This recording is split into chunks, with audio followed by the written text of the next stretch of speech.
So I show you all that because there's a format that I teach when I teach people how to create a financial model looking forward.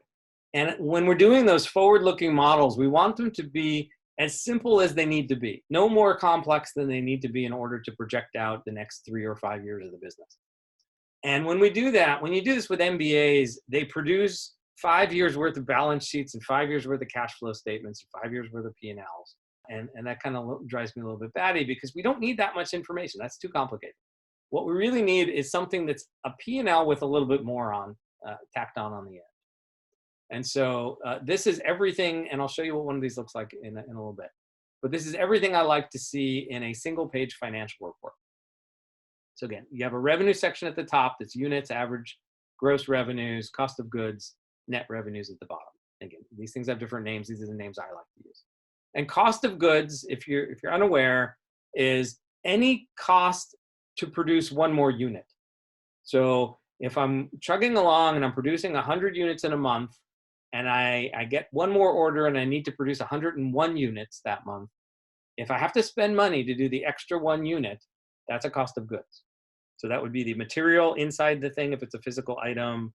It might be, if it is an online thing and you have a cost per login, then that would be included in there.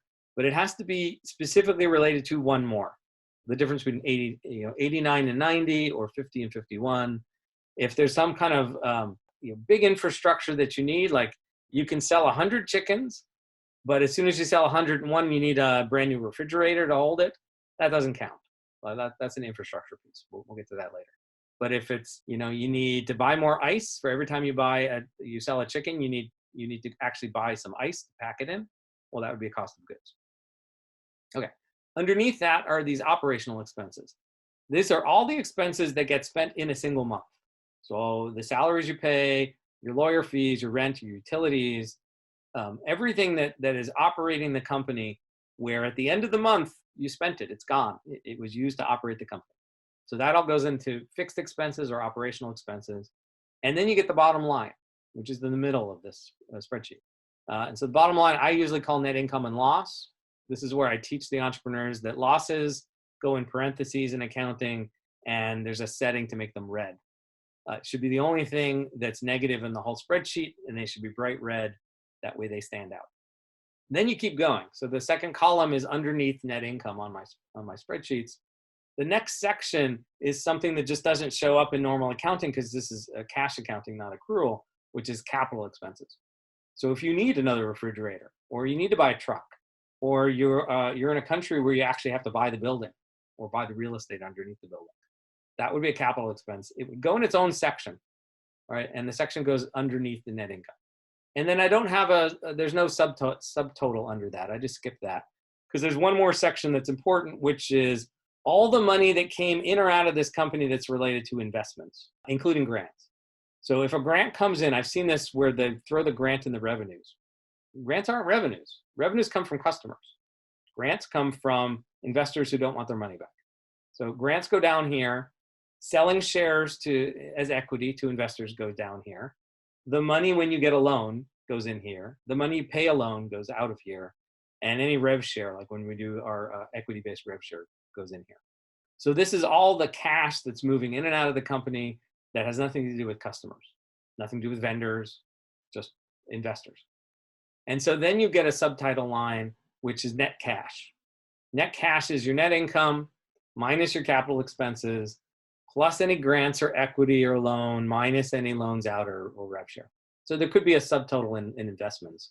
So it could just be net cash is net income plus capital expenses plus investments and loans. And loan out money can be negative. And if you do that, then at the very, very, very, very bottom of this spreadsheet, you can compute how much cash should be in the bank in that time period. And so everything in the spreadsheet is for a single time period, whether that's a month or we saw 2 months or 3 months as a quarter or a year. But this line at the very bottom is just last period's cash plus the net cash of this time period.